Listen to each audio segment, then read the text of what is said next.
ಉತ್ತರವನ್ನು ಕಂಡುಹಿಡಿಯಿರಿ. ಒಂದು ಬೆಳಕಿನ ದೀಪ ಉರಿಯುತ್ತಿದೆ. ದೋರ್ಜಿ ಅದರ ಸ್ವಿಚ್ಚನ್ನು 77 ಬಾರಿ ಆನ್ ಆ್ಯಂಡ್ ಆಫ್ ಮಾಡ್ತಿದ್ದಾನೆ. ಬಲ್ಬ್ ಉರಿಯುತ್ತಿದೆಯೇ ಅಥವಾ ಆಫ್ ಆಗುತ್ತದೆಯೇ? ಏಕೆ? ನೋಡೋಣ. 77ನೇ ಬಾರಿ ಅದು ಆಫ್ ಆಗ್ತದಾ ಆನ್ ಆಗ್ತದಾ ಅನ್ನೋದನ್ನು ನಾವೀಗ ಕಂಡುಹಿಡಿಯಬೇಕು.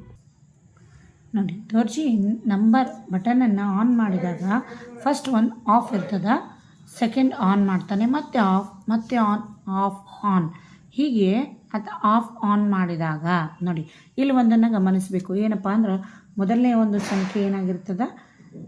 ಬೆಸ ಸಂಖ್ಯೆ. ಇದು ಸಮ ಸಂಖ್ಯೆ. ನೋಡಿ, ಇದು ಸಮ ಸಂಖ್ಯೆ, ಇದು ಕೂಡ ಸಮ ಸಂಖ್ಯೆ, ಇದು ಕೂಡ ಸಮ ಸಂಖ್ಯೆ, ಇದು ಬೆಸ ಸಂಖ್ಯೆ. ಕಾಣ್ತಾ ಇದೆಯಾ? 1, 3, 5 ಹೀಗೆ 77ರವರೆಗೆ ನಾವು ನೋಡಿದಾಗ ಇಲ್ಲಿ ಒಂದು ಕಾಮನ್ ಆಗಿ ನಾವು ತಿಳ್ಕೊಳ್ಳೋದು ಏನಪ್ಪ ಅಂದ್ರೆ ಬೆಸ ಸಂಖ್ಯೆಗಳಲ್ಲಿ ಏನಾಗಿದೆ? ಆಫ್ ಆಗಿದೆ. ಸಮ ಸಂಖ್ಯೆಗಳಲ್ಲಿ ಏನಾಗಿದೆ? ಬಟನ್ ಆನ್ ಆಗಿದೆ. ಅಂದರೆ ಅವರು 77 ಬಾರಿ ಅದನ್ನು ಆನ್ ಆ್ಯಂಡ್ ಆಫ್ ಮಾಡ್ತಿದ್ದಾನೆ, ಹೌದಲ್ವಾ? ಇಲ್ಲಿ 77 ಇದು ಏನಿದು? ಒಂದು ಬೆಸ ಸಂಖ್ಯೆ, ಹೌದಲ್ವಾ? ಬೆಸ ಸಂಖ್ಯೆ ಏನಾಗಿರ್ತದೆ? ಆಫ್ ಆಗಿರ್ತದೆ, ಹೌದಲ್ವಾ? ನೋಡಿ, ಸಮ ಸಂಖ್ಯೆ ಏನಾಗಿರ್ತದೆ? ಆನ್ ಆಗಿರ್ತದೆ. ಗೊತ್ತಾಯ್ತಲ್ವಾ? ಯಾವಾಗಿದ್ರೂ ಸಮ ಸಂಖ್ಯೆ ಇದ್ದಾಗ ಬಟನ್ ಆನ್ ಇರ್ತದೆ, ಬೆಸ ಸಂಖ್ಯೆ ಇದ್ದಾಗ ಆಫ್ ಇರ್ತದೆ. ಅದಕ್ಕೋಸ್ಕರ 77 ಬಾರಿ ಆತ ಆನ್ ಆ್ಯಂಡ್ ಆಫ್ ಮಾಡಿದಾಗ ಕೊನೆಯಲ್ಲಿ ಲೈಟ್ ಏನಾಗಿರ್ತದೆ? ಬೆಳಕಿನ ದೀಪ ಆಫ್ ಆಗಿರ್ತದೆ. 77ನೇ ಬಾರಿ ಆಫ್ ಆಗಿರ್ತದೆ. ಗೊತ್ತಾಯ್ತಲ್ವಾ? ಇನ್ನು ನೆಕ್ಸ್ಟ್ ಕ್ವೆಶನ್. ನೆಕ್ಸ್ಟ್ 2ನೆಯ ಪ್ರಶ್ನೆ ನೋಡಿ. ಲಿಶ್ವಿನ್ ಬಳಿ ದೊಡ್ಡದಾದ ಹಳೆಯ ವಿಶ್ವಕೋಶ ಇದೆ. ಅವಳು ಅದನ್ನು ತೆರೆದಾಗ ಅದರಲ್ಲಿನ ಸಡಿಲವಾಗಿದ್ದ ಹಲವಾರು ಹಾಳೆಗಳು ಹೊರಗೆ ಬಂದವು. ಅವಳು ಎರಡೂ ಕಡೆ ಮುದ್ರಣವಾಗಿರುವ ಒಟ್ಟು 50 ಹಾಳೆಗಳನ್ನು ಎನಿಸಿದಳು. ಆ ಹಾಳೆಗಳ ಒಟ್ಟು ಮೊತ್ತ 6000 ಆಗಿರಬಹುದೇ? ಹೌದು ಅಥವಾ ಏಕೆ ಅಲ್ಲ ಅನ್ನೋದನ್ನು ಕಂಡುಹಿಡಿಬೇಕೀಗ. ನೋಡಿ, ಒಂದು ದೊಡ್ಡ ವಿಶ್ವಕೋಶ ಇದೆ. ಅದನ್ನು ತೆರೆದಾಗ ಟೋಟಲ್ 8 ಶೀಟ್ ಇವೆ, 50 ಶೀಟ್ ಇವೆ, 50 ಹಾಳೆಗಳಿವೆ, ಹೌದಾ? ಪ್ರತಿಯೊಂದು ಹಾಳೆಗೂ ಒಂದು ನಂಬರ್ ಇರ್ತದೆ. ಒಂದನೇ ಪೇಜ್, 2ನೇ ಪೇಜ್, 3ನೇ ಪೇಜ್, ಈ ತೆರನಾಗಿ 1, 2, 3, 4 ಪೇಜ್ ನಂಬರ್ ಇರ್ತವೆ, ಹೌದಲ್ವಾ? 50ರವರೆಗೂ. ಹಾಗಿದ್ದಾಗ ಟೋಟಲ್ 50 ಪೇಜ್ ಇರ್ತವೆ. 50 ಪೇಜ್ನಲ್ಲಿ ಸಮ ಸಂಖ್ಯೆ ಮತ್ತು ಬೆಸ ಸಂಖ್ಯೆಗಳು ಬರ್ತವೆ. 50ನೇ ಒಂದು ಪೇಜ್ ಎಷ್ಟಿರ್ತದೆ? ಇದು ಬೆಸ ಸಂಖ್ಯೆ ಆಗಿರ್ತದೆ, ಹೌದಲ್ವಾ? ಸಮ ಮತ್ತು ಸಮ ಸಂಖ್ಯೆಗಳಿದ್ದಾಗ ಅವುಗಳನ್ನ ಸೇರಿಸಿದಾಗ ಉತ್ತರ ಸಮಾನೇ ಬರ್ತದೆ. ಫಾರ್ ಎಕ್ಸಾಂಪಲ್ ನೋಡಿ, ಪುಟ ಸಂಖ್ಯೆಗಳು ಅಂದರೆ 1 ಪುಟ ಸಂಖ್ಯೆ, 2, 3, 4, 5, 6, 7, 8 ಈ ತೆರನಾಗಿ ಬರೆದಾಗ ಇವು ಪೇಜ್ ನಂಬರ್ಸ್, ಹೌದಲ್ವಾ? Page numbers. ಇದರಲ್ಲಿ ಫಸ್ಟ್ ಒನ್ ಆಡ್ ಇರ್ತದೆ, ಬೆಸ ಸಂಖ್ಯೆ. ಇದು ಸಮ ಸಂಖ್ಯೆ, ಆಡ್ ಅಂದರೆ ಬೆಸ ಸಂಖ್ಯೆ ಸಮ, ಬೆಸ ಸಮ, ಬೆಸ ಸಮ, ಈ ತೆರನಾಗಿ ಹೋಗ್ತಾ ಮುಂದೆ ಏನಾಗ್ತದಪ್ಪ ಅಂದ್ರೆ 50ನೇ ಒಂದು ಪುಟ ಸಂಖ್ಯೆ ಬಂದಾಗ ಇದು ಕೂಡ ಏನಾಗಿರ್ತದೆ? ಬೆಸ ಸಂಖ್ಯೆ ಆಗಿರ್ತದೆ, ಹೌದಲ್ವಾ? ಈಗ ಸಮ ಸಂಖ್ಯೆ ಮತ್ತು ಈ ಸಮ ಸಂಖ್ಯೆಗಳ ಮೊತ್ತ ಎಷ್ಟಾಗಿರ್ತದೆ? ಸಮಾನಾಗಿರ್ತದೆ. ಗೊತ್ತಾಯ್ತಾ? ಸಮ ಮತ್ತು ಸಮ ಇವುಗಳ ಮೊತ್ತ ಸಮ ಸಂಖ್ಯೆನೇ ಆಗಿರ್ತದೆ. ಅದೇ ತೆರನಾಗಿ ಬೆಸ ಮತ್ತು ಸಮ ಇವುಗಳ ಒಂದು ಮೊತ್ತನೂ ಕೂಡ ಏನಾಗಿರ್ತದೆ? ಅವುಗಳ ಮೊತ್ತನೂ ಕೂಡ ಸಮಾನ ಆಗಿರ್ತದೆ. ಗೊತ್ತಾಯ್ತಾ? ನೋಡಿ, ಸಮ ಅದು ಸಮಾನ ಆಗಿರ್ತದೆ. ನೆಕ್ಸ್ಟ್, ಈಗ 6000 ಅಂದರೆ ಒಟ್ಟು ಹಾಳೆಗಳ ಮೊತ್ತ ಎಷ್ಟಿರ್ಬೋದು? 6000 ಅಂತ ಹೇಳ್ತಾರೆ ಅವರು, ಹೌದಲ್ವಾ? ಪ್ರಶ್ನೆಯಲ್ಲಿ. ಇದರಿಂದ ಇದು ಸಾಧ್ಯ. ಹೇಗಪ್ಪ ಅಂದರೆ ಇದು 6000 ಇದು ಒಂದು ಸಮ ಸಂಖ್ಯೆ, 6000 ಇದು ಒಂದು ಸಮ ಸಂಖ್ಯೆ. ಇದು ಸಾಧ್ಯ. ಅದು ಸಾಧ್ಯನಾ? ಆಗಿರಬಹುದಾ ಇಲ್ವಾ ಅಂತ ಕೇಳ್ತಾರೆ ಅವರು. ಇದು ಸಾಧ್ಯ. ಯಾಕಂದ್ರೆ ಆ ಒಂದು ಪೇಜ್ ನಂಬರ್ ಏನಾಗಿರ್ತವೆ? ಸಡಿಲವಾಗಿರೋದ್ರಿಂದ ಅದನ್ನು ನಾವು 6000 ಆಗಿರಬಹುದು. ಇದು ಸರಿ ಅಂತ ಹೇಳ್ತೀವಿ ನಾವು. ಇನ್ನು ನೆಕ್ಸ್ಟ್ ಕ್ವೆಶನ್, ಮುಂದಿನ ಪ್ರಶ್ನೆ. ಇಲ್ಲಿ ಒಂದು 2x2 2x2 ಗ್ರಿಡ್ ಇದೆ. ನೋಡಿ, ಇಲ್ಲಿ 2x2 ಗ್ರಿಡ್ ಇದೆ ಅಲ್ವಾ? ಈ ಒಂದು ಗ್ರಿಡ್ನಲ್ಲಿ ಪ್ರತಿ ಅಡ್ಡ ಸಾಲು ಮತ್ತು ಕಂಬ ಸಾಲಿನ ಸಮತೆಯ ಮೊತ್ತವನ್ನು ವೃತ್ತದಲ್ಲಿ ಬರೆಯಲಾಗಿದೆ. ನೋಡಿ, ಇಲ್ಲಿ ಏನು ಮಾಡಿದ್ದಾರೆ ಅಂದ್ರೆ ಅಡ್ಡ ಸಾಲಿನಲ್ಲಿ ಕಂಬ ಸಾಲಿನ ಮೊತ್ತವನ್ನು ಒಂದು ಸಮ ಸಂಖ್ಯೆಗಳ ಮೊತ್ತವನ್ನು ಇಲ್ಲಿ ಇ ಅಂತ ಬರೆಯಲಾಗಿದೆ. ಬೆಸ ಸಂಖ್ಯೆಗಳ ಮೊತ್ತವನ್ನು ಒ ಅಂತ ಬರೆಯಲಾಗಿದೆ. 6 ಬಾಕ್ಸ್ಗಳನ್ನು 3 ಬೆಸ ಸಂಖ್ಯೆಗಳು 3 ಸಮಸಂಖ್ಯೆಗಳಿಂದ ತುಂಬಿ ಅಡ್ಡ ಸಾಲು ಮತ್ತು ಕಂಬ ಸಾಲಿನ ಮೊತ್ತಗಳ ಸಮತೆಯನ್ನು ಪೂರೈಸುವಂತಿರಬೇಕು. ನೋಡಿ, ಅಂದರೆ ಅವ್ರು ಏನು ಹೇಳ್ತಾರಪ್ಪ ಅಂದ್ರೆ, ಇಲ್ಲಿ 3 ನೀವು ಯಾವ್ದು ಬೇಕಾದ್ರೂ ಬಾಕ್ಸ್ನಲ್ಲಿ 3 ಸಮಸಂಖ್ಯೆ ತುಂಬ್ರಿ, 3 ಬೆಸ ಸಂಖ್ಯೆ ತುಂಬ್ರಿ, ಉತ್ತರ ಏನು ಬರಬೇಕು? ಸಮ. ಇ ಇದ್ದಲ್ಲಿ ಸಮ ಬರಬೇಕು. ಓ ಇದ್ದಲ್ಲಿ, ಓ ಮೀನ್ಸ್ ಆಡ್, ಇ ಮೀನ್ಸ್ ಇವನ್ ಅಂದರೆ ಸಮ. ಆಡ್ ಅಂದರೆ ಬೆಸ, ಇವನ್ ಅಂದರೆ ಸಮ. ಅದು ಉತ್ತರ ಆಗಿರಬೇಕು ಅಂತ ಹೇಳ್ತಾರೆ. ಈಗ ನೋಡೋಣ, ಸಂಖ್ಯೆಗಳನ್ನು ತುಂಬ್ತಾ ಹೋಗೋಣ. ನೋಡಿ, ಇದು ಆಡ್, 3 ಆಡ್ ನಂಬರ್ಸನ್ನು ತುಂಬ್ರಿ ಅಂತ ಹೇಳ್ತಾರೆ. ಇದು ಒಂದು ಆಡ್, ಇಲ್ಲಿಯೂ ಕೂಡ ಒಂದು ಆಡ್ ಸಂಖ್ಯೆಯನ್ನು ತುಂಬೋಣ. ನೆಕ್ಸ್ಟ್ ಆಮೇಲೆ ಇಲ್ಲೊಂದು ಆಡ್ ಸಂಖ್ಯೆಯನ್ನು ತುಂಬೋಣ. ಅದು 6 ಬಾಕ್ಸ್ಗಳಲ್ಲಿ ಹೇಳ್ತಾರೆ ಅವರು. ನೋಡಿ, 3 ಆಡ್ಗಳನ್ನು ತುಂಬಿದ್ದೀವಿ. ಇನ್ನು 3 ಇವನ್ ನಂಬರ್ಸ್ ತುಂಬಬೇಕು. 2, 4, 6 ಗೊತ್ತಾಯ್ತಾ? ಈ 6 ಸಂಖ್ಯೆಗಳನ್ನು ನಾವು ತುಂಬಿದಾಗ ಉತ್ತರ ಹೇಗೆ ಬರ್ತದೆ ನೋಡೋಣ. ಇಲ್ಲಿ ಸಮ ಸಂಖ್ಯೆ ಬರಬೇಕು, ಸಮ ಬರಬೇಕು, ಇದು ಬೆಸ ಬರಬೇಕು. ಇಲ್ಲಿಯೂ ಕೂಡ ಹೀಗೆ ಕೂಡಿಸಿದಾಗ ಇದು ಬೆಸ ಬರಬೇಕು, ಇದು ಸಮ ಬರಬೇಕು. ನೋಡಿ, 1 + 3 4 ಬಂತು, ಇದು ಸಮ ಸಂಖ್ಯೆ. 6, 2 ಇವೆರಡು ಸೇರಿದಾಗ ಏನಾಯಿತು?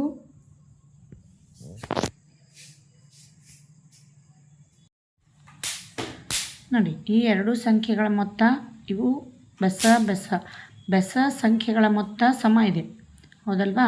ಇಲ್ಲಿ ನೋಡಿ, 2 ಮತ್ತು 6 ಇವೆರಡು ಏನಿವೆ? ಇವು ಸಮ ಸಂಖ್ಯೆಗಳು. ಈ ಸಮ ಸಂಖ್ಯೆಗಳ ಮೊತ್ತ ಕೂಡ ಸಮಾನಾಗಿರ್ತದೆ. 6 ಮತ್ತು 2 8 ಇವನ್ ಬಂತಲ್ವಾ? ನೆಕ್ಸ್ಟ್ 5 ಮತ್ತು 4 9 ಇದು ಒಂದು ಬೆಸ ಸಂಖ್ಯೆ. ನೆಕ್ಸ್ಟ್ 3 4 7 ಆಯಿತು, 7 ಇದು ಒಂದು ಬೆಸ ಸಂಖ್ಯೆ. ಉತ್ತರ 7 ಬಂತು, ಬೆಸ ಸಂಖ್ಯೆ ಬಂತು. ಇನ್ನು ಇವನ್ ಅಂದರೆ 3 6 9 9 5 14 ಇದು ಕೂಡ ಒಂದು ಸಮಸಂಖ್ಯೆ. ಗೊತ್ತಾಯ್ತಾ? ನೋಡಿ, ಅವ್ರು ಕೊಟ್ಟಂತೆ ನಮ್ಮ ಉತ್ತರ ಬಂತು. ಈ ತೆರನಾಗಿ ನೀವೇನು ಮಾಡ್ಬೋದು? ಅವರು ಇವನ್ ಅಂದರೆ ಸಮ, ಆಡ್ ಅಂದರೆ ಬೆಸ, ಕೊಟ್ಟಿರ್ತಕ್ಕಂಥ 3 ಬೆಸ 3 ಸಮ ಸಂಖ್ಯೆಗಳನ್ನ ಸೇರಿಸಿದಾಗ ಉತ್ತರ ಬಂತು. Next 4th question. 4th question, ಮಾಯಾ ಮೊತ್ತ 0 ಆಗುವಂತೆ 3 × 3 ಮಾಯಾ ಚೌಕವನ್ನು ಮಾಡಿ. ಎಲ್ಲ ಸಂಖ್ಯೆಗಳು 0 ಆಗಿರಬಾರ್ದು. ಅಗತ್ಯವಿದ್ದಂತೆ ಋಣ ಸಂಖ್ಯೆಗಳನ್ನು ಉಪಯೋಗಿಸಿ. ನೀವೇನು ಮಾಡಬೇಕಪ್ಪ? ಈಗ ಓನಾಗಿ 3 × 3 3/3 ಒಂದು ಮಾಯಾ ಚೌಕವನ್ನು ರಚನೆ ಮಾಡಬೇಕು. ಆದರೆ ಎಲ್ಲ ಸಂಖ್ಯೆಗಳು 0 ಆಗಿರಬಾರ್ದು, ಮೊತ್ತ ಮಾತ್ರ 0 ಆಗಿರಬೇಕು. ಉತ್ತರ ಏನಾಗಿರಬೇಕು? 0 ಆಗಿರಬೇಕು. ಆದರೆ ಸಂಖ್ಯೆಗಳು ಮಾತ್ರ ಎಲ್ಲ 0 ಆಗಿರಬಾರ್ದು. ಎಲ್ಲಿ ಬೇಕಾದರೂ ನೀವು ಮೈನಸ್ ಚಿಹ್ನೆಯನ್ನು, ಋಣ ಸಂಖ್ಯೆ ಅಂದರೆ ಮೈನಸ್ ಚಿಹ್ನೆಯನ್ನು ತೆಗೆದುಕೊಳ್ಬೋದು. ಈಗ ನಾನು ಅದನ್ನು ರೆಡಿ ಮಾಡಿ ತೋರಿಸ್ತೀನಿ. ನೋಡಿ, ಇಲ್ಲಿ ಇದು ಒಂದು 3/3 ಒಂದು ಮಾಯಾ ಚೌಕ. ಇದರಲ್ಲಿ ಇವುಗಳ ಮೊತ್ತ ಎಷ್ಟಾಗ್ತದೆ ನೋಡೋಣ. ಇದು -3 ಇದೆ, ಪ್ಲಸ್ ಸಂಖ್ಯೆಗಳನ್ನ ಸೇರಿಸ್ಕೊಳ್ಳೋಣ. 2 + 1 3 ಈ 3ಅನ್ನು -3 ಮೈನಸ್ ಪ್ಲಸ್ ಮೈನಸ್ ಆಗ್ತದಲ್ವಾ? -3ಯಲ್ಲಿ ಕಳೆದಾಗ ಎಷ್ಟು ಬಂತು? ಉತ್ತರ 0. ನೆಕ್ಸ್ಟ್ 4ರಲ್ಲಿ +4 ಇದು -4 +4ರಲ್ಲಿ -4ಅನ್ನು ನಾವು ಕಳೆದಾಗ ಉತ್ತರ 0. ನೆಕ್ಸ್ಟ್ -1 -2 ಇದು ಪ್ಲಸ್ ಆಯಿತು. ಎಷ್ಟಾಯಿತು? ಪ್ಲಸ್ ಆಯಿತು, 3 ಆಯಿತು. 3ರಲ್ಲಿ ಇದನ್ನು 3ಅನ್ನು ನಾವು ಕಳೆದಾಗ ಉತ್ತರ 0 ಬಂತು. ಗೊತ್ತಾಯ್ತಲ್ವಾ? ನೋಡಿ, ಇದು ಒಂದು ನಮ್ಮ ಉತ್ತರ ಎಲ್ಲವೂ 0 ಬಂದಿದೆ. 3/3 ಇದು ಒಂದು ಮಾಯಾ ಚೌಕ. ಇಲ್ಲಿ ನಾವು 0ಯನ್ನು ಬಳಸಿದ್ದೀವಿ, ಬಟ್ ಎಲ್ಲ 0 ಆಗಿಲ್ಲ. ಋಣ ಸಂಖ್ಯೆಗಳು ಅಂದರೆ ಮೈನಸ್ ಚಿಹ್ನೆಯನ್ನು ಬಳಸಿ ಕೂಡ ನಾವಿಲ್ಲಿ ಸಂಖ್ಯೆಗಳನ್ನ ತೆಗೆದುಕೊಂಡು ಉತ್ತರವನ್ನು ಬರೆದಿದ್ದೇವೆ. ನೆಕ್ಸ್ಟ್ ಕ್ವೆಶನ್ ನೋಡಿ, 5ನೇ ಪ್ರಶ್ನೆ. ಸಮ ಅಥವಾ ಬೆಸದಿಂದ ಮುಂದಿನವುಗಳಲ್ಲಿ ಖಾಲಿ ಜಾಗಗಳನ್ನು ಭರ್ತಿ ಮಾಡಿ. ಬೆಸ ಸಂಖ್ಯೆಗಳಷ್ಟು ಸಮ ಸಂಖ್ಯೆಗಳ ಮೊತ್ತ ಸಮನಾಗಿರ್ತದೆ. ಸಮ ಸಂಖ್ಯೆಗಳಷ್ಟು ಬೆಸ ಸಂಖ್ಯೆಗಳ ಮೊತ್ತ ಅದು ಕೂಡ ಸಮನಾಗಿರ್ತದೆ. ನೆಕ್ಸ್ಟ್ ಸಮ ಸಂಖ್ಯೆಗಳಷ್ಟು ಸಮ ಇದ್ದರೆ ಅದು ಕೂಡ ಉತ್ತರ ಸಮಾನ ಇರ್ತದೆ. ಬೆಸಗಳ ಉತ್ತರ ಬೆಸ. ಗೊತ್ತಾಯ್ತಾ? ಈ ಥರನಾಗಿ ಇವುಗಳನ್ನ ಬರೀಬೇಕು. ನೆಕ್ಸ್ಟ್ 6ನೆಯ ಪ್ರಶ್ನೆ, 1ರಿಂದ 100ರವರೆಗಿನ ಸಂಖ್ಯೆಗಳ ಮೊತ್ತದ ಸಮಾನತೆ ಏನು? ಅಂದರೆ 1ರಿಂದ 100ರವರೆಗೆ ಬರ್ತಕ್ಕಂಥ ಸಂಖ್ಯೆಗಳ ಮೊತ್ತದ ಅಂದರೆ ಬಂದಿರತಕ್ಕಂಥ ಉತ್ತರದ ಸಮಾನತೆ ಏನು ಅನ್ನೋದನ್ನು ಈಗ ನೋಡೋಣ. ನೋಡಿ, ಒಟ್ಟು 1ರಿಂದ 100ರವರೆಗಿನ ಸಂಖ್ಯೆಗಳನ್ನು ಕೊಟ್ಟಿದ್ದಾರೆ, ಹೌದಲ್ವಾ? 1ರಿಂದ 100ರವರೆಗಿನ ಸಂಖ್ಯೆಗಳ ಒಂದು ಮೊತ್ತದ ಸಮಾನತೆ ಏನಿರ್ತದೆ ಅನ್ನೋದನ್ನು ಕೇಳಿದ್ದಾರೆ. ಇಲ್ಲಿ ಮೊದಲನೆಯ ಸಂಖ್ಯೆ ಬೆಸ ಇರ್ತದೆ, ಎರಡನೇದು ಸಮ ಇರ್ತದೆ, ಮತ್ತೆ ಬೆಸ ಮತ್ತೆ ಸಮ, ಹೀಗೆ ಒಂದು ಬೆಸ ಒಂದು ಸಮ, ಒಂದು ಬೆಸ ಒಂದು ಸಮ ಬರ್ತಾ ಹೋಗ್ತದೆ. ಎಕ್ಸಾಕ್ಟ್ಲಿ ಇದರಲ್ಲಿ 1ರಿಂದ 100ರವರೆಗೆ 50 ಏನಿರ್ತವ ಸಮ ಇರ್ತವ, 50 ಬೆಸ ಇರ್ತವ, ಹೌದಲ್ವಾ? ಇದರಲ್ಲಿ 50 ಮತ್ತು 50 ಒಟ್ಟು 100 ಆಗ್ತದೆ, ಹೌದಲ್ವಾ? 50 ಸಮ 50 ಬೆಸ. ಅಂದರೆ ಇದರ ಅರ್ಥ ಏನಪ್ಪ ಅಂದ್ರೆ ಸಮ ಮತ್ತು ಸಮ, ನಾನು ಆಗಲೇ ಹೇಳಿದಂತೆ ಸಮ ಈಕ್ವಲ್ ಟು ಸಮ ಪ್ಲಸ್ ಸಮ ಈಕ್ವಲ್ ಟು ಸಮ, ಉತ್ತರ ಸಮ ಆಗಿರ್ತದೆ. ಆದ್ದರಿಂದ ಒಟ್ಟು ಇದರ ಒಂದು ಸಮಾನತೆ ಏನಪ್ಪ ಅಂದ್ರೆ 1ರಿಂದ 100ರವರೆಗಿನ ಸಂಖ್ಯೆಗಳೆಲ್ಲವುಗಳು ಕೂಡ ಇವುಗಳ ಮೊತ್ತ ಏನಾಗಿರ್ತದೆ? ಸಮಾನ ಆಗಿರ್ತದೆ. ಗೊತ್ತಾಯ್ತಾ? ಇವುಗಳ ಮೊತ್ತ ಸಮಾನತೆ ಏನಪ್ಪ ಅಂದ್ರೆ ಉತ್ತರ ಸಮಾನ ಇರ್ತದೆ. ಗೊತ್ತಾಯ್ತಾ? 50 ಸಮ ಇರ್ತವೆ, 50 ಬೆಸ ಇರ್ತವೆ, ಗೊತ್ತಾಯ್ತಲ್ವಾ? ಇವುಗಳ ನಿಜವಾಗ್ಲೂ ಒಂದು ಸಮಾನತೆ ಪ್ಯೂರಿಟಿ ಏನಪ್ಪ ಅಂದ್ರೆ ಅದಗಳ ಉತ್ತರ ಮೊತ್ತ ಸಮಾನ ಆಗಿರ್ತದೆ. ಗೊತ್ತಾಯ್ತಾ? ನೆಕ್ಸ್ಟ್ ಕ್ವೆಶನ್, 7ನೆಯ ಪ್ರಶ್ನೆ, ವಿರಹಾಂಕ ಶ್ರೇಣಿಯಲ್ಲಿನ 2 ಸಂಖ್ಯೆಗಳು 987 ಮತ್ತು 1579 ಆಗಿವೆ. ಶ್ರೇಣಿಯಲ್ಲಿನ ಮುಂದಿನ 2 ಸಂಖ್ಯೆಗಳು ಯಾವುವು? ಶ್ರೇಣಿಯಲ್ಲಿನ ಅವುಗಳ ಹಿಂದಿನ 2 ಸಂಖ್ಯೆಗಳು ಯಾವುವು ಅನ್ನೋದನ್ನು ನಾವೀಗ ಕಂಡುಹಿಡಿಬೇಕು. ಇಲ್ಲಿ 2 ನಂಬರ್ ಅವರು ಕೊಟ್ಟಿದ್ದಾರೆ. ವಿರಹಾಂಕ ಶ್ರೇಣಿಯಲ್ಲಿನ 2 ಸಂಖ್ಯೆಗಳಿವು, ಇವುಗಳ ಮುಂದಿನ 2 ಸಂಖ್ಯೆ ಹೇಳಬೇಕು, ಪ್ಲಸ್ ಹಿಂದಿನ 2 ಸಂಖ್ಯೆಗಳು ಯಾವುವು ಅನ್ನೋದನ್ನು ಹೇಳಬೇಕು. ಈಗ ನೋಡಿ ಕೊಟ್ಟಿರುವಂಥ ಸಂಖ್ಯೆಗಳು ಯಾವ್ಯಾವಪ್ಪ ಅಂದ್ರೆ 987 ಮತ್ತು 1597. ಈ 2 ಸಂಖ್ಯೆಗಳ ಮೊತ್ತ, ಇವೆರಡು ಸಂಖ್ಯೆಗಳನ್ನ ಸೇರಿಸಬೇಕು. ಎಷ್ಟಾಯಿತು? 2584 ಬಂತು, ಹೌದಲ್ವಾ? ಈಗ ಮುಂದಿನ ಸಂಖ್ಯೆ ನಮಗೆ ಬೇಕೀಗ. ಇವೆರಡು ಸಂಖ್ಯೆಗಳು ಕೊಟ್ಟಿರ್ತಕ್ಕಂಥ ಸಂಖ್ಯೆಗಳ ಮೊತ್ತವನ್ನು ಮುಂದಿನ ಸಂಖ್ಯೆ ಆಗಿರ್ತದೆ. ಇನ್ನು ಮತ್ತೆ ಮುಂದಿನ ಸಂಖ್ಯೆ ಕಂಡುಹಿಡಿಬೇಕಪ್ಪ ಅಂದ್ರೆ ಇಲ್ಲಿ ಅದರ ಹಿಂದಿನ ಒಂದು ಸಂಖ್ಯೆ ತೆಗೆದುಕೊಳ್ಬೇಕು, ಪ್ಲಸ್ ಬಂದಿರುವಂಥ ಮೊತ್ತ, ಇವೆರಡುಗಳ ಮೊತ್ತ, ಈ 2 ಸಂಖ್ಯೆಗಳ ಮೊತ್ತನೇ ಏನಿರ್ತದಲ್ಲ ಇದರ ಒಂದು ಮುಂದಿನ ಸಂಖ್ಯೆ ಆಗಿರ್ತದೆ. ಗೊತ್ತಾಯ್ತಲ್ವಾ? ನಾನು ಆಗಲೇ ಹೇಳಿದಂತೆ ಈ ಹಿಂದೆ ವಿವರಣೆ ಹೇಳುವಾಗ ಹಿಂದಿನ 2 ಸಂಖ್ಯೆಗಳ ಮೊತ್ತನೇ ಅದರ ಮುಂದಿನ ಸಂಖ್ಯೆ ಆಗಿರ್ತದೆ. ಮತ್ತು ಅವೆರಡು ಸಂಖ್ಯೆಗಳು, ಹಿಂದಿನ ಸಂಖ್ಯೆ ಮತ್ತು ಮುಂದಿನ ಸಂಖ್ಯೆ, ಇವೆರಡನ್ನು ಸೇರಿಸಿದಾಗ ಏನಾಗ್ತದೆ? ಮುಂದಿನ ಒಂದು ಉತ್ತರ ನಮಗೆ ಸಿಗ್ತದೆ. ಈಗ ಹಿಂದಿನ ಸಂಖ್ಯೆ ನಮಗೆ ಬೇಕಪ್ಪ, ಇದ್ರ ಹಿಂದಿನ ಸಂಖ್ಯೆ ಬೇಕು ಅಂದರೆ ನೋಡಿ, ಈಗ ನಮಗೆ ಮುಂದಿನ 2 ಸಂಖ್ಯೆಗಳು ಸಿಕ್ಕು. ಇನ್ನು ಹಿಂದಿನ 2 ಸಂಖ್ಯೆಗಳನ್ನ ಕಂಡುಹಿಡಿಯಬೇಕು. ಹಿಂದಿನ 2 ಸಂಖ್ಯೆ ಕಂಡುಹಿಡಿಬೇಕಂದ್ರೆ ಏನು ಮಾಡಬೇಕು? ಇದನ್ನೇ ವ್ಯವಕಲನ ಮಾಡಬೇಕು. ಅಂದರೆ 1597 ದೊಡ್ಡ ಸಂಖ್ಯೆಯಲ್ಲಿ ಇದೇ ಸಣ್ಣ ಸಂಖ್ಯೆಯನ್ನು ಕಳಿಬೇಕು, ಅವರು ಕೊಟ್ಟಿರ್ತಕ್ಕಂಥ ಸಂಖ್ಯೆಯನ್ನೇ. ಇದನ್ನು ಲೆಸ್ ಮಾಡಿದಾಗ ಬರುವ ಉತ್ತರವೇ ಇದರ ಒಂದು ಹಿಂದಿನ ಸಂಖ್ಯೆ ಆಗಿರ್ತದೆ. ಇದರ ಹಿಂದಿನ ಸಂಖ್ಯೆ 610. ಇನ್ನು ಇನ್ನೊಂದು ಸಂಖ್ಯೆ ಕಂಡುಹಿಡಿಬೇಕಲ್ಲ, ಅದಕ್ಕೆ ಏನು ಮಾಡಬೇಕು? 987 ಮತ್ತು 610 ಬಂದಿರುವಂಥ ಉತ್ತರ, ಇದನ್ನು ನಾವು ಕಳೆದಾಗ ಬರುವ ಉತ್ತರವೇ ಇದರ ಹಿಂದಿನ ಒಂದು ಸಂಖ್ಯೆ ಆಗಿರ್ತದೆ. ಗೊತ್ತಾಯ್ತಲ್ವಾ? ನೋಡಿ, ಈಗ ನೋಡಿ 377, 610, 987, 1597, 2584, 4181. ನೋಡಿ ಅವ್ರು ಏನು ಪ್ರಶ್ನೆ ಕೇಳಿದಾರಪ್ಪ? 2 ಸಂಖ್ಯೆಯನ್ನು ಕೊಟ್ಟಿದ್ದಾರೆ. ಅವರು ಕೊಟ್ಟಿರುವಂಥ ಸಂಖ್ಯೆಗಳು ಇವೆರಡೇ. ಇದನ್ನು ನಾವು ಇದರ ಮುಂದಿನ 2 ಸಂಖ್ಯೆಗಳು, ಇದರ ಹಿಂದಿನ 2 ಸಂಖ್ಯೆಗಳನ್ನು ಕಂಡುಹಿಡಿಯಿರಿ ಅಂತ ಹೇಳಿದರು. ನಾನೀಗ ತಿಳಿಸಿದೆ ನಿಮಗೆ. ಏನಪ್ಪ ಅಂದ್ರೆ ಈ 2 ಸಂಖ್ಯೆಗಳ ಮೊತ್ತ ಮುಂದಿನ ಸಂಖ್ಯೆ ಸಿಕ್ತು, ಆಮೇಲೆ ಈ 2 ಸಂಖ್ಯೆಗಳ ಮೊತ್ತ ಮತ್ತೆ ಮುಂದಿನ ಸಂಖ್ಯೆ ಸಿಕ್ತು. ಗೊತ್ತಾಯ್ತಾ? ಈ 2 ಸಂಖ್ಯೆಗಳ ಮೊತ್ತ ನಮಗೆ ಮುಂದಿನ ಸಂಖ್ಯೆ ಸಿಕ್ತು, ಈ 2 ಸಂಖ್ಯೆಗಳ ಮೊತ್ತ ಮುಂದಿನ ಸಂಖ್ಯೆ, ಹೌದಲ್ವಾ? ಇನ್ನು ಹಿಂದಿನ ಸಂಖ್ಯೆ ಪಡಿಬೇಕಂದ್ರೆ ಈ ದೊಡ್ಡ ಸಂಖ್ಯೆಯಲ್ಲಿ ಚಿಕ್ಕ ಸಂಖ್ಯೆಯನ್ನು ಲೆಸ್ ಮಾಡಬೇಕು, ಕಳಿಬೇಕು. ಕಳೆದಾಗ ನಮ್ಗೆ ಹಿಂದಿನ ಸಂಖ್ಯೆ ಸಿಗ್ತದೆ. ಮತ್ತು ಇವೆರಡರಲ್ಲಿ ಇದನ್ನು ಲೆಸ್ ಮಾಡಬೇಕು. ಇದನ್ನು ಏನಾಯಿತು ಮತ್ತೆ ಹಿಂದಿನ ಸಂಖ್ಯೆ ಸಿಗ್ತದೆ. ಇದೇ ತೆರನಾಗಿ ಮಾಡಿದಾಗ ನಮಗೆ ಮತ್ತೆ ಹಿಂದಿನ ಸಂಖ್ಯೆ ಬೇಕಂದರೆ ಇದರಲ್ಲಿ ಇವೆರಡರಲ್ಲಿ ಲೆಸ್ ಮಾಡಬೇಕು. ಇದರಲ್ಲಿ ಈ ಸಂಖ್ಯೆಯನ್ನು ಕಳಿಬೇಕು. ವ್ಯವಕಲನ ಮಾಡಿದಾಗ ಹಿಂದಿನ ಸಂಖ್ಯೆ ನಮಗೆ ಸಿಗ್ತದೆ.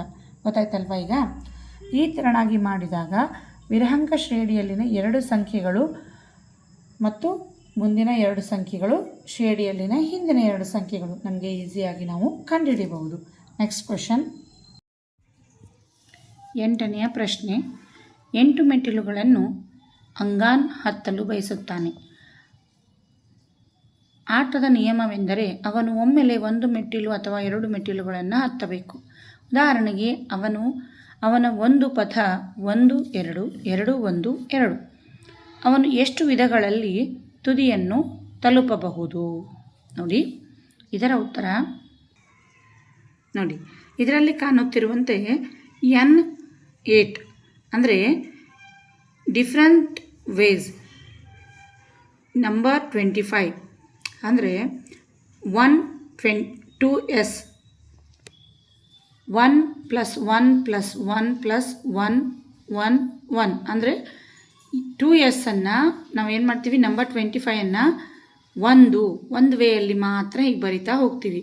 ಅದೇ ತೆರನಾಗಿ ಇನ್ನೊಂದು 2s ಅದನ್ನು 7 ವಿಧದಲ್ಲಿ ನಂಬರ್ 8 n = 8 8 ಅನ್ನೋದನ್ನು ಹೇಗೆ ಬರಿತಾ ಹೋಗ್ತೀವಿ?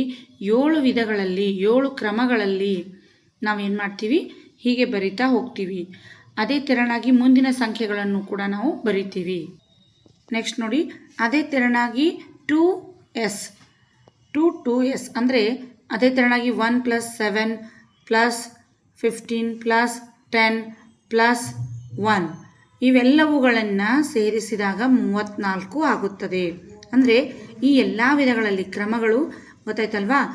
1 7 15 10 1 ಈ ಎಲ್ಲ ವಿಧಗಳಲ್ಲಿ ನಾವು ಏನು ಮಾಡ್ಬೋದು, ಈ ಸಂಖ್ಯೆಗಳನ್ನು ನಾವು ಅಂದರೆ ಇಷ್ಟು ವಿಧಗಳಲ್ಲಿ ಅವನು ಒಂದು ಪಥವನ್ನು ಏರಿ ತುದಿಯನ್ನು ತಲುಪಬಹುದು ಅಂತ ಹೇಳಲಿಕ್ಕೆ ಸಾಧ್ಯ ಆಗ್ತದೆ. ಇನ್ನು ನೆಕ್ಸ್ಟ್ ಕ್ವೆಶನ್ ನೋಡಿ. 9ನೆಯ ಒಂದು ಪ್ರಶ್ನೆ. ವಿರಹಾಂಕ ಶ್ರೇಣಿಯಲ್ಲಿ 20ನೇ ಪದದ ಸಮಾನತೆ ಏನು? ಅಂದರೆ ವಿರಹಾಂಕ ಶ್ರೇಣಿಯಲ್ಲಿ 20ನೇ ಪದ ಅದರ ಸಮಾನತೆ ಏನಾಗಿರ್ತದೆ ಅನ್ನೋದನ್ನು ಈಗ ನೋಡ್ತಾ ಹೋಗೋಣ. ನೋಡಿ, ವಿರಹಾಂಕ ಶ್ರೇಣಿ ಅಂದರೆ 9ನೆಯ ಪ್ರಶ್ನೆ. ವಿರಹಾಂಕ ಶ್ರೇಣಿಯಲ್ಲಿ 20ನೇ ಒಂದು ಪದ ಏನಾಗಿರ್ತದೆ, ಸಮಾನತೆ ಏನು ಅಂತ ಕೇಳ್ತಾರೆ. ನಾವು ಈಗಾಗಲೇ ತಿಳಿದುಕೊಂಡಂತೆ ವಿರಹಾಂಕ ಶ್ರೇಣಿಯಲ್ಲಿ ಎಲ್ಲಿಯವರೆಗೂ 377ರವರೆಗೆ ಸಂಖ್ಯೆಯನ್ನು ನಾವು ಈಗಾಗಲೇ ತಿಳ್ಕೊಂಡಿದ್ದೇವೆ ಹಿಂದಿನ ವಿಡಿಯೋದಲ್ಲಿ. ಯಾರಾದರೂ ಆ ವಿಡಿಯೋನ ನೋಡಿರಲಿಲ್ಲ ಅಂದರೆ ನೀವು ನೋಡಿ. ವಿರಹಾಂಕ ಶ್ರೇಣಿಯ ಬಗ್ಗೆ ವಿವರಣೆಯನ್ನು ಕೊಡಲಾಗಿದೆ. ಅಂದರೆ ಏನಪ್ಪ ಅಂದ್ರೆ ಇಲ್ಲಿ ನೋಡಿ, ಇಲ್ಲಿ ವಿರಹಾಂಕ ಶ್ರೇಣಿಯಲ್ಲಿ 1 ಮತ್ತು 2 ಎರಡನ್ನು ಸೇರಿಸಿದಾಗ 3 ಉತ್ತರ ಸಿಗ್ತದೆ. ಅಂದರೆ ಹಿಂದಿನ 2 ಸಂಖ್ಯೆಗಳ ಸಂಕಲನ ಅದರ ಮೊತ್ತವೇ ಮುಂದಿನ ಸಂಖ್ಯೆಯಾಗಿರ್ತದೆ. 3 ಮತ್ತು 2 ಇವೆರಡನ್ನು ಸೇರಿಸಿದರೆ 5 5 ಮತ್ತು 3 8 8 ಮತ್ತು 5 13 13 8 21 ಹೀಗೆ ಎಲ್ಲ ಸಂಖ್ಯೆಗಳ ಎರಡೆರಡು ಸಂಖ್ಯೆಗಳ ಒಂದು ಸಂಕಲನವೇ ಏನಾಗಿದೆ, ಮುಂದಿನ ಒಂದು ಸಂಖ್ಯೆಯಾಗಿರ್ತದೆ ವಿರಹಾಂಕ ಶ್ರೇಣಿಯಲ್ಲಿ. ಇದು ವಿಶೇಷತೆ. ಹಾಗೆಯೇ ನಾವು ಈಗಾಗಲೇ ಹಿಂದಿನ ವಿಡಿಯೋದಲ್ಲಿ ಇಲ್ಲಿಯವರೆಗೆ ತಿಳ್ಕೊಂಡಿದ್ದೀವಿ. ಈಗ 233 377 ಎರಡನ್ನು ಸೇರಿಸಿದಾಗ 610. ನೆಕ್ಸ್ಟ್ 610 377 ಎರಡನ್ನು ಸೇರಿಸಿದಾಗ 987. ಈ 987 610 ಇದನ್ನು ಸೇರಿಸಿದಾಗ 1597. ಅಂದರೆ ಈಗ 20ನೇ ಪದದವರೆಗೂ ಕೂಡ ನಾವೇನು ಮಾಡಿದ್ದೇವೆ, ಇಲ್ಲಿ ಸಂಖ್ಯೆಗಳನ್ನು ವಿರಹಾಂಕ ಶ್ರೇಣಿಯನ್ನು ಬರೆದಿದ್ದೇವೆ, ಕಂಪ್ಲೀಟ್ ಮಾಡಿದ್ದೇವೆ. ಆದ್ದರಿಂದ 20ನೇ ಪದದ ಸಮಾನತೆ ಏನಾಗಿದೆ ಅಂದರೆ ಸಮ ಸಂಖ್ಯೆಯಾಗಿದೆ. ಅಂದರೆ ಗೊತ್ತಾಯ್ತಾ ನಿಮಗೆ? ಇಲ್ಲಿ ನೋಡಿ, ಒಂದು ಬೆಸ ಸಂಖ್ಯೆ, ಸಮ ಸಂಖ್ಯೆ, ಬೆಸ ಸಂಖ್ಯೆ ಈ ತೆರನಾಗಿ ಸಂಖ್ಯೆಗಳು ಬಂದಿವೆ. ಇಲ್ಲಿಯೂ ಕೂಡ ಬೆಸ ಸಮ ಬೆಸ, ಬೆಸ ಸಮ ಬೆಸ ಈ ತೆರನಾಗಿ ಸಂಖ್ಯೆಗಳು ಬರ್ತಾ ಹೋಗ್ತವೆ. ಅದರಾಗಿ ಅಂದರೆ ಒಂದು ಬೆಸ, ಒಂದು ಸಮ ಮತ್ತು ಒಂದು ಬೆಸ ಈ ತೆರನಾಗಿ ಸಂಖ್ಯೆಗಳು ಬರ್ತವೆ. ಒಟ್ಟಾಗಿ ಕೊನೆಯಲ್ಲಿ 20ನೇ ಪದ ಏನಾಗಿದೆ ಅಂದ್ರೆ ಸಮ ಸಂಖ್ಯೆಯಾಗಿದೆ. ಗೊತ್ತಾಯ್ತಾ? 20ನೇ ಪದ ಇದು ಸಮ ಸಂಖ್ಯೆ ಆಗಿದೆ. ಇನ್ನು ನೆಕ್ಸ್ಟ್ ಕ್ವಶನ್ 9ನೇ ಒಂದು ಪ್ರಶ್ನೆಗೆ ಉತ್ತರ ಇದು ಇಲ್ಲಿಗೆ ಮುಗೀತು. ಇನ್ನು 10ನೆಯ ಒಂದು ಪ್ರಶ್ನೆಯನ್ನು ನೋಡೋಣ. 10 ಸತ್ಯವಾಗಿರುವ ಹೇಳಿಕೆಗಳನ್ನು ಗುರುತಿಸಿ. ನೋಡಿ, ಇದು ಸರಿನೋ ತಪ್ಪು ಅನ್ನೋದನ್ನು ಹೇಳಬೇಕು. ಇಲ್ಲಿ 4 ಪ್ರಶ್ನೆಗಳಿವೆ. ಬೀಜೋಕ್ತಿ 4m-1 ಯಾವಾಗಲೂ ಬೆಸ ಸಂಖ್ಯೆಗಳನ್ನು ನೀಡುತ್ತದೆ. ನೋಡಿ, ಈ ವಾಕ್ಯ ಸರಿನೋ ತಪ್ಪು ಅನ್ನೋದನ್ನು ಈಗ ನೋಡೋಣ. ನೋಡಿ, 4m-1 ಇದು ಬೆಸ ಸಂಖ್ಯೆ ಹೌದೋ ಅಲ್ವೋ? ಬೆಸ ಸಂಖ್ಯೆಗಳನ್ನು ನೀಡುತ್ತದೆ. ಈ ಬೀಜೋಕ್ತಿ ಯಾವಾಗಲೂ ಬೆಸ ಸಂಖ್ಯೆಗಳನ್ನ ನೀಡುತ್ತದೆ ಅನ್ನುವಂಥ ಹೇಳಿಕೆಗೆ ಇಲ್ಲಿ ಕೊಟ್ಟಿದ್ದಾರೆ. ಇದು ಸರಿನೋ ತಪ್ಪು ಅನ್ನೋದನ್ನು ನಾವೀಗ ಹೇಳಬೇಕು. 4m-1 ಎಮ್ ಅನ್ನೋದನ್ನು ನಾವೀಗ ಏನು ಮಾಡೋಣ, 1 ಅಂತ ತೆಗೆದುಕೊಳ್ಳೋಣ. 4 ಬ್ರಾಕೆಟ್ 1 -1 4 × 1 4 -1 4 -1 = 3. 3 is odd number. ಇನ್ನು ಎಮ್ ಅನ್ನು ನಾವು 2 ಅಂತ ತೆಗೆದುಕೊಳ್ಳೋಣ. 4m-1 4 ಬ್ರಾಕೆಟ್ 2 -1 ಎಮ್ ಇದ್ದಲ್ಲಿ ನಾವು 2 ಹಚ್ಚಬೇಕು ಹೌದಲ್ವಾ? ಎಮ್ನ ಬೆಲೆ 2 ಇದೆ. 4 2 8 -1 8ರಲ್ಲಿ 1 ಹೋದರೆ 7 7 ಕೂಡ ಆಡ್ ನಂಬರ್ ಹೌದಲ್ವಾ? 4m ಅಷ್ಟೇ ಇತ್ತು ಅಂದರೆ ಅದು ಯಾವಾಗಲೂ ಸಮ ಇರ್ತದೆ. ಯಾಕಂದರೆ ನೋಡಿ, 4m ಇತ್ತು ಅಂದರೆ 4 1 4 4 1 4 4 2 8 ಇದು ಸಮ ಸಂಖ್ಯೆ. 4m ಅಷ್ಟೇ ಇದ್ದರೆ. -1 ಇತ್ತು ಅಂದರೆ 4m-1 4m ಯಾವಾಗಲೂ ಸಮ ಇರ್ತದೆ. ಆದರೆ 4m-1 ಬಂತು ಅಂದರೆ ಅದು ಯಾವಾಗಲೂ ಬೆಸ ಸಂಖ್ಯೆಯಾಗಿರ್ತದೆ. ಅದಕ್ಕೋಸ್ಕರ ಅವ್ರು ಕೊಟ್ಟಿರ್ತಕ್ಕಂಥ ಹೇಳಿಕೆ ಬೀಜೋಕ್ತಿ 4m-1 ಯಾವಾಗಲೂ ಬೆಸ ಸಂಖ್ಯೆಗಳನ್ನ ನೀಡುತ್ತದೆ. This is true. ಇದು ಸರಿಯಾಗಿರ್ತಕ್ಕಂಥ ವಾಕ್ಯ, ಇದು ಸತ್ಯ. ಗೊತ್ತಾಯ್ತಾ? ಇನ್ನು 2ನೆಯ ವಾಕ್ಯ, ಎಲ್ಲ ಸಮ ಸಂಖ್ಯೆಗಳನ್ನು rj-4 ಎಂದು ವ್ಯಕ್ತಪಡಿಸಬಹುದು. ನೋಡಿ, ಎಲ್ಲ ಸಮ ಸಂಖ್ಯೆಗಳನ್ನು 6j rj-4 ಅಂತ ವ್ಯಕ್ತಪಡಿಸಬಹುದಾ ಅನ್ನೋದನ್ನು ಈಗ ನೋಡೋಣ. ಇದು ಸರಿನೋ ತಪ್ಪು ಅನ್ನೋದನ್ನು ತಿಳಿದುಕೊಳ್ಳೋಣ.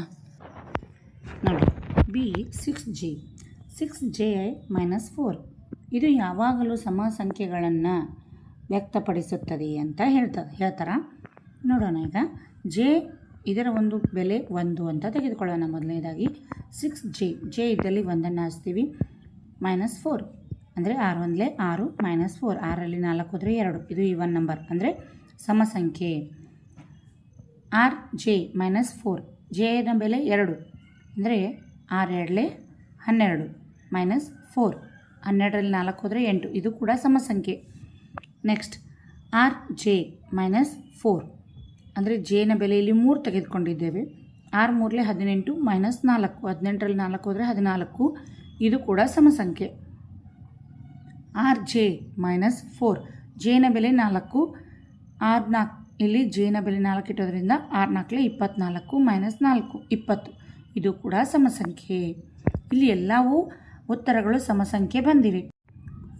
ನೋಡಿ, ಇಲ್ಲಿ ಜೆನ ಬೆಲೆಯನ್ನು ನಾವು 1 2 3 4 ಅಂತ ತೆಗೆದುಕೊಂಡಿದ್ದೇವೆ.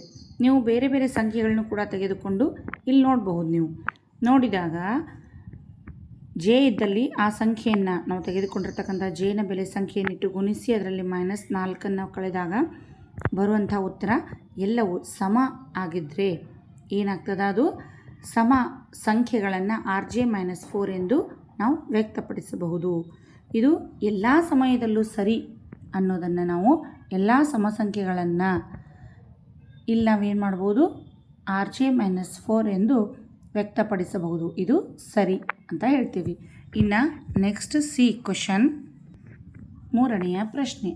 2p+1 ಮತ್ತು 2q-1 ಈ ಎರಡೂ ಬೀಜೋಕ್ತಿಗಳು ಯಾವಾಗಲೂ ಬೆಸ ಸಂಖ್ಯೆಗಳನ್ನೇ ಸೂಚಿಸುತ್ತವೆ.